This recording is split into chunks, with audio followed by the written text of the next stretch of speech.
Washington The United States, South Korea, and Japan have imposed sanctions on North Korean officials connected to the country's weapons programs after Pyongyang's latest and largest intercontinental ballistic missile test last month. The U.S. Treasury Department on Thursday named the individuals as Jon Il Ho, Jin, and Kim Seok-il, all of whom the European Union designated for sanctions in April. South Korea's foreign ministry announced sanctions on 7 other individuals, including a Singaporean and a Taiwanese, and 8 entities. All are already under sanctions by the United States imposed between January 2018 and October 2022, the ministry said. Japan also designated 3 entities and an individual for new sanctions, Japan's foreign ministry said, including the Lazarus Group suspected of carrying out cyber attacks. China and Russia have blocked recent efforts to impose more United Nations sanctions, saying they should instead be eased to jumpstart talks and avoid humanitarian harm. That has left Washington to focus on trilateral efforts with South Korea and Japan, as well as European partners. The latest sanctions follow a November 18 ICBM test by North Korea, part of a record-breaking spate of more than 60 missile launches this year. There are also concerns that the country may be about to resume nuclear weapons testing, which has been suspended since 2017. A Treasury statement said Jon Il Ho and Jin played major roles in the development of weapons of mass destruction while serving as Vice Director and Director, respectively, of North Korea's Munitions Industry Department.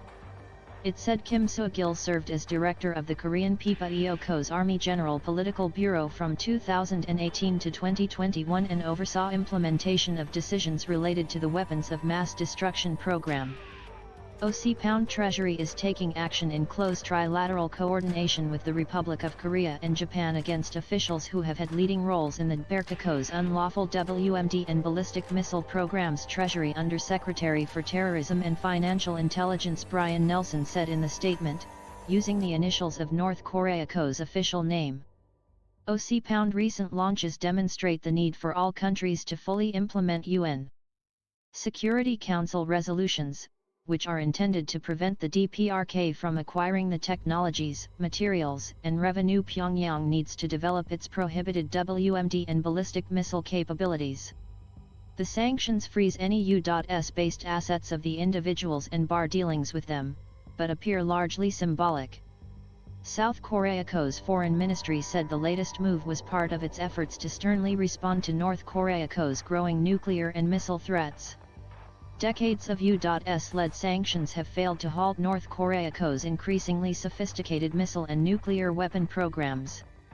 Targeting senior officials inside North Korea responsible for WMD and missile activities and working with South Korea and Japan are important, but it is an inadequate and symbolic response to 60-plus missile tests, including 8 ICBM tests, said Anthony Ruggiero, who headed North Korea sanctions efforts under former President Donald Trump. The Biden administration should sanction Pyongyang's revenue and force Kim Jong-un to make difficult decisions about his strategic priorities, he said. U.S. National Security Advisor Jake Sullivan said earlier that Washington was committed to using pressure and diplomacy to entice North Korea into giving up its nuclear arsenal. He said the administration had no illusions about the challenges, but remained committed to holding Pyongyang accountable.